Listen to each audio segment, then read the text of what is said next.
Bonjour, c'est Crypto et j'espère que vous allez bien en ce dimanche. Alors je suis encore bien pris. Au niveau de la gorge, je vais avoir une voix beaucoup plus rocailleuse que d'habitude, mais on va avancer, on va attaquer avec une émission un petit peu particulière dans laquelle on va analyser des wallets en live, notamment des membres du groupe privé dans lequel j'ai fait un sondage, j'ai récupéré beaucoup et j'ai fait une présélection et on va analyser déjà un premier profil aujourd'hui. Et oui, ça va être une série de vidéos dans lesquelles on va passer en revue, on va avoir une vision qui va être crypto, au niveau des wallets crypto, mais aussi général sur les objectifs qu'ils ont et la façon dans laquelle ils gèrent l'ensemble du reste de leurs finances. Parce qu'on va passer en revue aussi tout ce qui est ETF, tout ce qui est action, tout ce qui est compte et globalement investissement en général. Aujourd'hui, nous avons un profil qui est très intéressant, profil de 25 ans ingénieur, à peu près en revenu 3500 par mois, à savoir que c'est quelque chose qui est lissé, c'est quelqu'un qui est très organisé dans sa façon de faire, on va aller regarder ça un petit peu plus tard, comment il gère en fait directement son Excel, vous allez voir que c'est très bien fait, et ensuite on va aller dérouler. Donc actuellement 3500 € par mois à 25 ans, très peu de frais fixes, on ira le voir tout à l'heure aussi, et son objectif principal c'est faire x3 x4 sur son portefeuille crypto, le but étant de capitaliser là-dessus. C'est quelqu'un qui est plutôt un profil qui est plutôt conservateur, avec quelque chose qui est beaucoup plus bon père de famille sur les différents ETF, et son but serait de vendre toutes ses positions pour aller sur du récurrent, des revenus passifs. Alors pour lui, c'est plutôt SCPI et fonds euros. Alors on va revenir sur ce qu'est une SCPI, sur ce qu'est un fonds euro. SCPI, ce sont les sociétés immobilières qui sont publiques, dans lesquelles on peut acheter des parts. Généralement, il y a des frais d'entrée, c'est-à-dire que on va payer 10% de frais d'entrée. Si je mets 1000 €, ils vont prélever 100 €, donc j'aurai que 900 € dedans. Et ensuite, je vais avoir des frais de gestion. L'idée, c'est que une SCPI, une bonne SCPI, vous ramène de façon brute, donc c'est-à-dire sans imposition, à peu près 5%. Voilà, donc ça fait 3,5 net, mais l'avantage d'une SCPI, c'est que, de base, c'est quelque chose qui est rentable et qui est récurrent. Le principe, c'est que c'est vraiment une société qui gère un énorme parc immobilier. À vous de gérer les différentes SCPI, parce qu'il y en a qui sont spécialisés dans le professionnel, dans le locatif, il y en a qui sont spécialisés en France, d'autres en international, enfin, il y a un florilège de SCPI. Ce sont des sociétés qui sont spécialisées dans la gestion d'un parc immobilier. Vous achetez juste des parties de ces SCPI. Donc ça vous génère un revenu passif, mais ça reste relativement faible comme typologie de rendement, 3-4% net. Fonds euros, c'est des fonds qui sont placés sur des bonds, donc sur des bons au trésor majoritairement, que ce soit de société ou que ce soit d'État, dans lequel vous avez aussi entre 2, 3, 4%, ça dépend de la typologie des fonds, alors fonds euros en plus de base, dans lequel on va avoir une véritable régularité dans le rendement. Généralement, on a tendance à considérer que les SCPI et les fonds IMO sont dans la stratégie d'investissement dans les parties les plus solides, on va dire les plus bas en risque, dans lequel on a un rendement forcément très minime, donc on va aller discuter aussi de ça, l'intérêt que ça a, et pourquoi capitaliser sur des fonds euros, ça aussi ça va être très intéressant d'en discuter, le but étant de partir en Asie Sud-Est, et on a après la répartition qu'on ira voir sur ces différents ETF, vous allez voir que c'est très sympa comme capital. Donc on a déjà un très beau patrimoine, 25 ans je rappelle, hein, 203 000 €, donc c'est vraiment un énorme capital pour cet âge-là, dans lequel il nous a dit qu'il avait assez peu de frais, et on a, quand on regarde la répartition des wallets, on a quand même 101 000 en crypto, 50 000 en actions, et un petit peu sur les livrets, on a des métaux précieux, on ira voir tout à l'heure, on a du crowdlending avec notamment Invest Dubai, donc qui fait partie de la team rentable, petit salut à la team rentable d'ailleurs, au passage, et on a les comptes bancaires, donc on a un petit peu de cash, matelas de sécurité plutôt classique, et on va retrouver après un petit peu d'immobilier, un petit peu de fonds euros, on ira voir dans quelques instants. On va se concentrer déjà dans un premier temps sur le portefeuille et ce qui se passe côté crypto tout de suite. Alors on va se diriger sur le côté crypto ici. Alors sur le côté crypto, ce que j'aime bien c'est la différence entre la volonté et la finalité qui est je veux des revenus passifs sur quelque chose qui est globalement sans risque, on va le dire, la SCPI de base a très peu de risques, je vais faire une petite encartade tout à l'heure sur la SCPI qu'on arrivera dedans, mais c'est quand même très peu risqué, et les fonds euros aussi c'est très peu risqué. Donc on a quand même ici 120 000, donc qui représente la moitié, un peu moins de la moitié du capital, qui est dans quelque chose qui est considéré comme très risqué de base, et à côté on a une volonté d'une finalité qui est très peu risqué. Ça qui est très intéressant, c'est qu'on a la dichotomie entre les deux. Donc ça veut dire que tu rentres dans une phase de risque très forte, dans lequel après tu veux faire une bascule sur l'autre.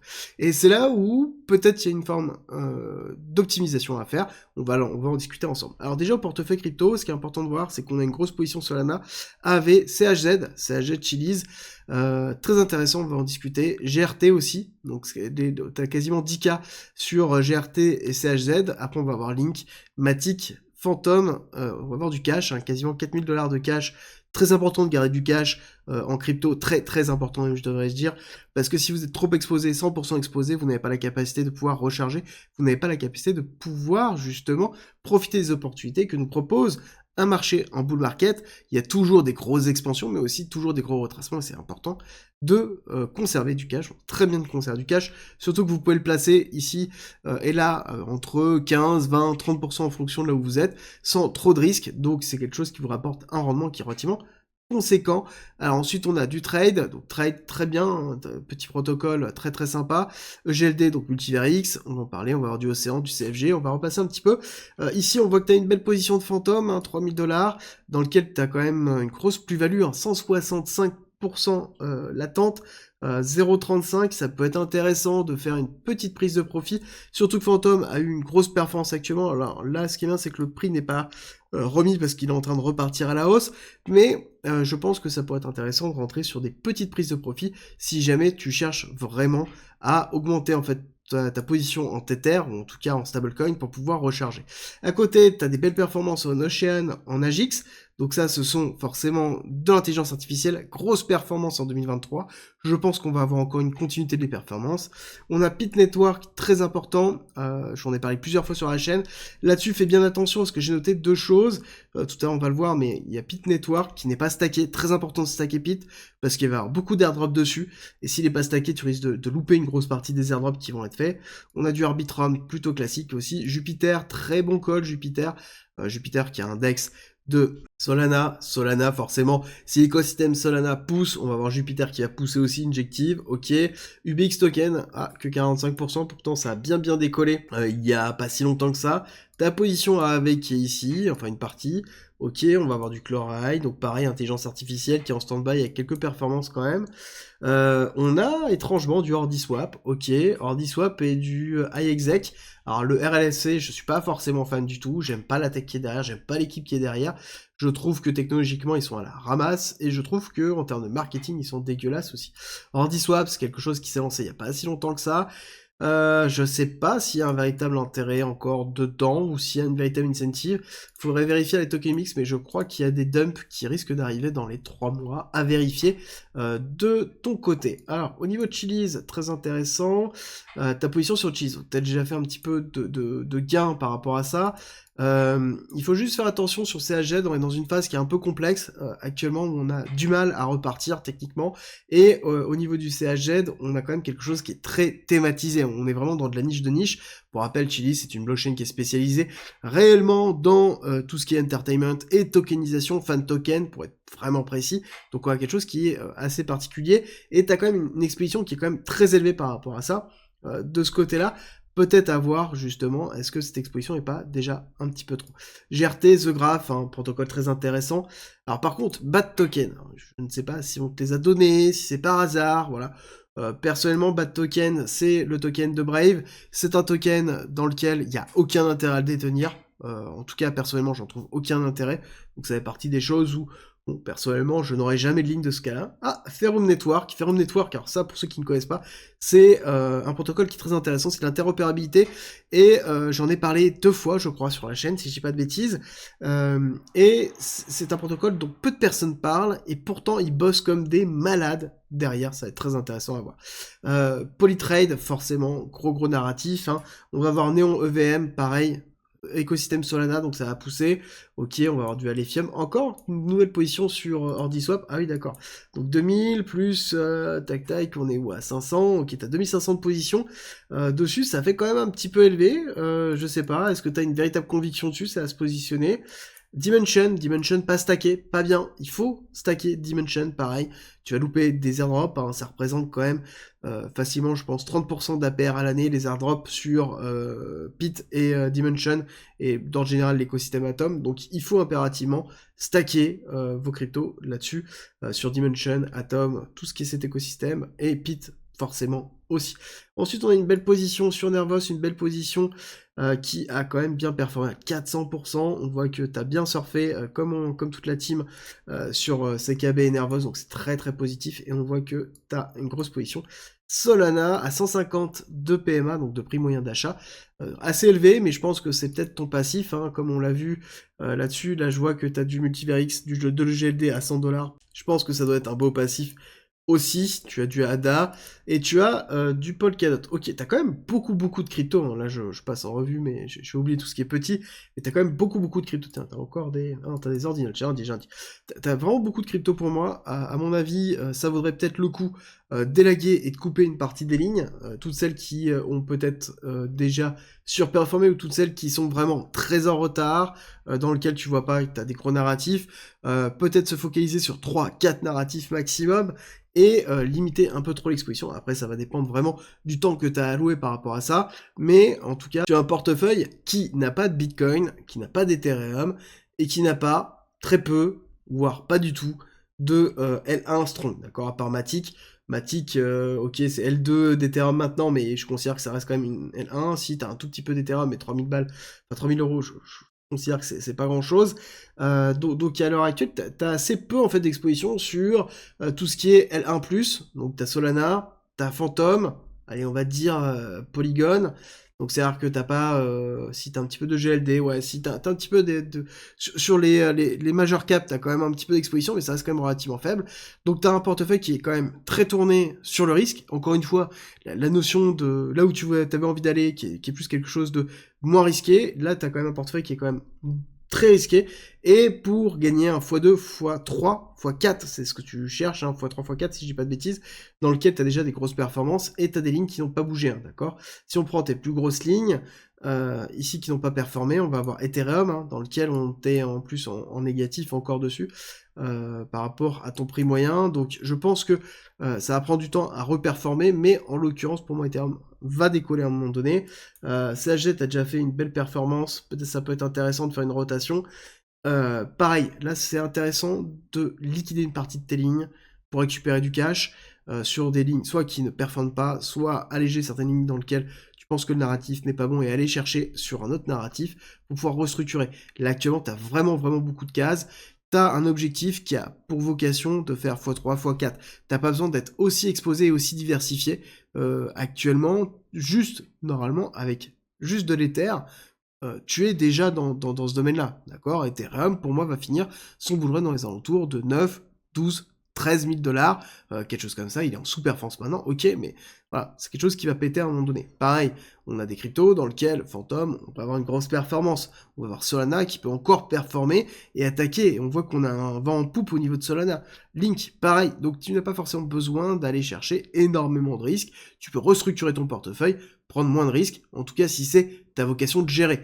Encore une fois, quand on regarde tes comptes titres et quand on regarde ce que tu nous as dit sur ta volonté de faire du DCA, bon, bah, c'est logique, tu as une vocation à être peut-être un peu moins agressif de ce côté-là. Donc on va discuter maintenant plutôt ETF et actions. Vous allez voir que c'est aussi très intéressant. Donc PEA 30K, ok, compte titre 15, dans lequel après tu as quelques petites choses. Donc tu as activé tes assurances vie pour prendre date, c'est super important. Crowdlending, Invest Dubai, donc tu as 10K, alors je sais pas de quand ça date, mais tu vas les récupérer avec certainement une plus-value de 30%, donc c'est à peu près ce qu'ils ont là actuellement, donc c'est très positif. Et tu vas avoir de l'IMO, donc des SCPI à travers Quorum, très connu, un Quorum, et Linksea, ok. Alors, je vais juste faire une aparté avant d'entamer les ETF sur les SCPI et les fonds actions. Alors ça dépend toujours des personnes. Personnellement, je suis pas forcément pour les SCPI. Je considère que c'est quelque chose qui a très peu de rendement. En fait, c'est très intéressant quand on a de l'argent gratuit. D'accord, l'argent gratuit, ça veut dire qu'on est à 0 de taux d'intérêt. Actuellement, il n'y a aucun intérêt d'aller dans une SCPI. Pour moi, à la limite, autant aller dans un fonds euro plutôt que dans une SCPI. Clairement. on a plus de rentabilité dans le fonds euro et on peut sortir beaucoup plus facilement. La notion de liquidité, elle est vraiment très importante de ce côté-là, donc fonds euro à privilégier plutôt que les SCPI actuellement, bien qu'il peut y avoir des belles opérations maintenant, mais je ne vois pas l'intérêt. Autre chose, par exemple, quand on regarde un petit peu ce que tu as effectué sur tes différents PEA ou comptes titres, tu allé chercher du S&P 500, tu allé chercher de l'Eurostock, du Russell, donc pareil, tu es dans une politique de diversification, d'accord, et ça se voit aussi avec ton compte titre derrière dans lequel on va retrouver des choses qui ne sont pas PEA éligibles avec le X-Tracker, avec derrière, bon, on va pas parler du Nasdaq x2 leverage, ça on va le mettre de côté, mais on va parler des small cap, ici MSI, donc USA small cap, donc qui est en complément de ce qu'il y a, sauf que c'est la gestion de la valeur et du poids de la valeur qui a été réinstancié, et on va voir après du World, et on va voir du Emerging Small Cap. Alors, c'est bien d'être très diversifié, mais encore une fois, peut-être il faut diminuer la voilure, t'as pas besoin d'avoir une hyper diversification, à moins que tu sois dans une protection de ton capital. Actuellement, tu as 204 capital, tu as une volonté de vivre avec des revenus mensuels, avec des revenus passifs, 200K, c'est un super palier quand tu as 25 ans, mais c'est pas suffisant clairement pour aller chercher donc tes revenus passifs. Surtout si tu comptes faire des revenus passifs avec des fonds euros ou avec derrière quelque chose qui va te générer 3% net. D'accord? Donc il va falloir aller chercher soit du rendement, soit du capital. Donc soit être plus agressif que ce soit dans la partie crypto durant cette phase-là, soit être plus agressif aussi dans tout simplement tes ETF et ta mise en place. N'oublie pas qu'il y a des règles qui rentrent en compte, comme par exemple on voit que le MSCI World ou le S&P 500 généralement surperforme déjà de x2 ce que peut proposer une SCPI en net. D'accord? Donc déjà de base, tu multiplies par 2 ton rendement, juste en allant sur la tech US ou en allant sur du S&P 500 classique ou du MSCI World, si tu veux être un petit peu plus large et te couvrir. D'accord? Mais on est quand même ici sur une surexposition US, je suis d'accord avec toi, mais c'est pas en allant peut-être dans les small cap que tu vas avoir un véritable intérêt, surtout dans les small cap émergents dans lesquels on sait très bien que ça performe très très mal déjà depuis plusieurs années et ça va, je pense, continuer. C'est pas là encore où c'est intéressant d'aller, il vaut mieux attendre que ça démarre pour ensuite faire une transition si tu as envie d'être agressif dessus. Encore une fois, tout dépend de ce que tu le souhaites. Personnellement, j'irais plus dans une phase plus agressive, aller chercher des rendements qui sont dans les alentours de 6, 7, 8, 9%, et diminuer la voilure, avoir moins d'ETF, avoir moins d'actions, avoir moins de crypto, de façon à pouvoir me concentrer réellement sur un certain nombre de cryptos, un certain nombre de narratifs, un certain nombre d'expositions mondiales à l'économie. Après, ça va vraiment dépendre de ce que tu as envie, de ton profil de risque et comment tu vas gérer. C'est juste que quand je vois la répartition que tu as et la surpondération que tu as au niveau des cryptos maintenant versus le reste, et ton objectif de fin, je pense qu'il y a une différenciation entre les deux. Peut-être tu mériterais d'aller un petit peu plus dans le risque pour pouvoir arriver plus vite à ton objectif, qui va être des revenus passifs. Forcément, tu as le capital qui va jouer, et on n'oublie pas que derrière, tu as le rendement qui va jouer, donc il faut mixer les deux. Le capital, tu arrives très très bien à le gérer. On voit que tu as une très grosse gestion de budget dans lequel sur l'année 2024, tu as déjà investi 23 000 euros, donc énormément d'investissement, tu es très agressif, donc je pense que tu vas monter très très vite dans ton capital, et dans tous les cas, ton objectif au niveau de la crypto, clairement, avec peut-être une diminution de la voilure de ton portefeuille pour faciliter la gestion, x3, x4 est largement atteignable avec le portefeuille que tu as. Ça reste encore une fois ce que je ferai personnellement. J'espère que cette vidéo vous a plu, si c'est le cas, n'oubliez pas de me le dire en commentaire, likez, abonnez-vous bien évidemment si vous voulez me soutenir, et on se retrouve très vite pour une nouvelle vidéo.